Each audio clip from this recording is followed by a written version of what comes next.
Halo hai teman-teman semua, udah lama banget kita nggak ketemu dan di video kali ini kita akan bahas tentang the new LensWide Canon 10 to 18mm. Boom.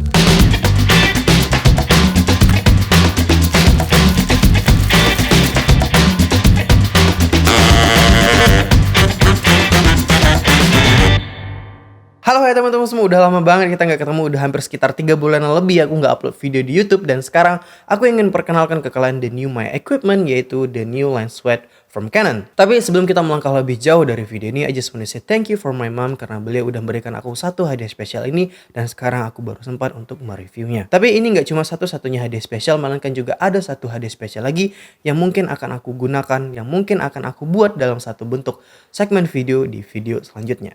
So, stay tuned. And anyways guys, mari kita bahas lebih lanjut mengenai lensa wide ini. Aku udah gunain lensa wide ini itu beberapa bulan yang lalu dan udah aku gunakan untuk produktivitas YouTube, vlog, dokumentasi kampus, bahkan lomba. Dan jujur setelah beberapa bulan aku menggunakan lensa ini, aku sangat-sangat puas akan performa yang dihasilkan.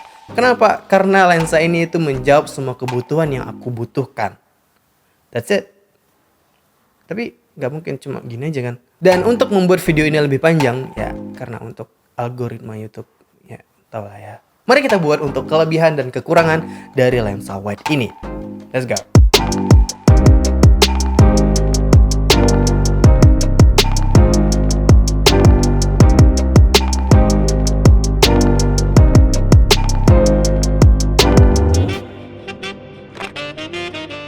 Kita mulai dari kelebihan. Kelebihan pertama dari lensa ini yaitu adalah wide. Ya, namanya juga udah lensa wide.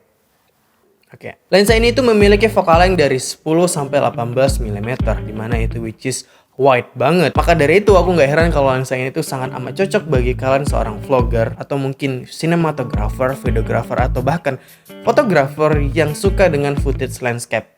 Ya, lensa ini cocok banget untuk kalian. Jujur aku adalah seorang vlogger pemula di mana aku sangat amat malu ketika harus ngevlog di depan khalayak ramai dan aku cuma bisa menggunakan jarak kira-kira 2 jengkalan aja. Dan ketika aku menggunakan lensa kit ini yang fokalnya cuma 15, yang hasilnya footage yang dihasilkan yaitu frame dalam frame itu cuma kelihatan muka aku aja. Dan ya itu nggak bagus dong untuk kita sebagai vlogger. Ketika kita ingin mengasih lihat pemandangan yang kita vlog kayak yang nggak bisa karena isi framenya itu muka kita aja gitu. Dan lensa ini itu menjawab semuanya. Kita bisa switch dari 15 ke 10 dimana cuma 2 jengkal aja itu udah wide banget dan kita bisa menawarkan pemandangan yang ingin kita kasih lihat ke audiens. Dan juga ketika kita ngevlog dengan jarak 2 jengkal ini aja pasti akan memberikan audio kualitas yang bagus karena sumber suara dengan mic kita itu juga jauh lebih dekat. Jadi ya lebih wide dan lebih bagus untuk ngasih lihat pemandangan yang ingin kita tawarkan. Kelebihan dari lensa ini karena bisa wide banget, bisa 10 yang itu wide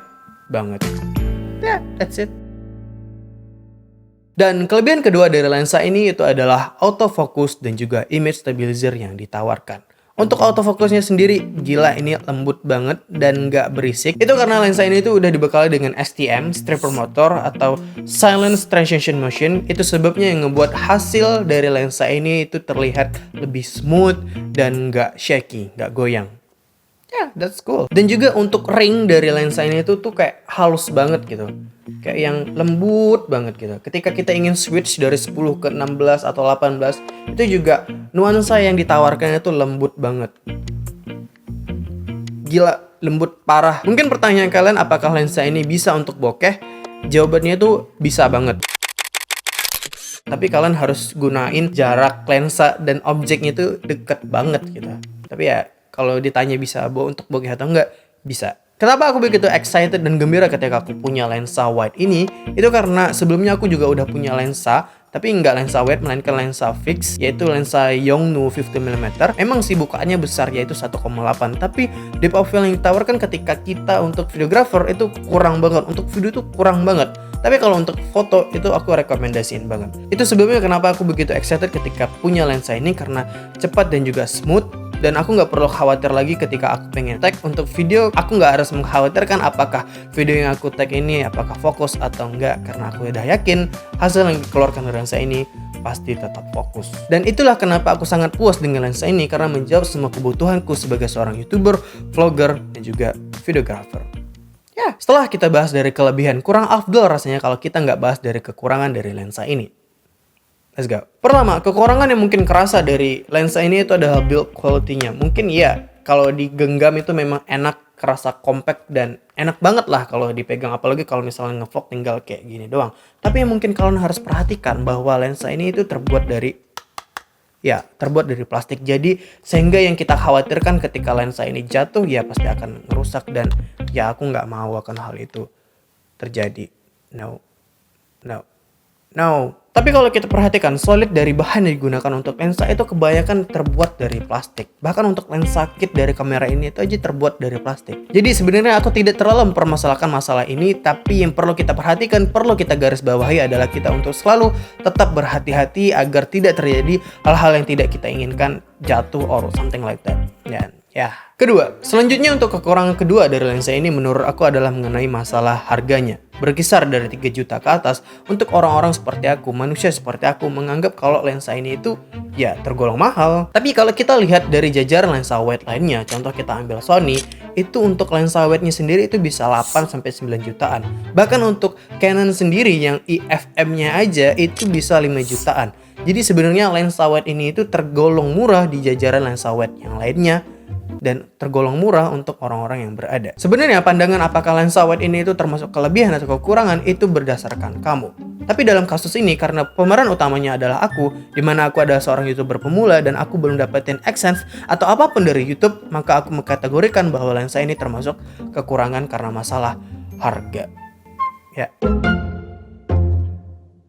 And that's it guys, barangkali itu aja untuk video kali ini mengenai lensa wide ini. Dan jika kalian ingin melihat dari performa yang ditawarkan dari lensa wide ini, kalian bisa lihat di video-videoku sebelumnya atau kalian bisa klik di logo I di samping ini. Ya, dan jika kalian suka dengan konten-kontenku seperti ini atau kalian ingin aku mereview atau unboxing barang apa lagi, silahkan kasih tahu aku aja di kolom komentar di bawah. Hope you guys enjoyed it, thank you guys for watching, I'm Siga Prismirawan, and yeah.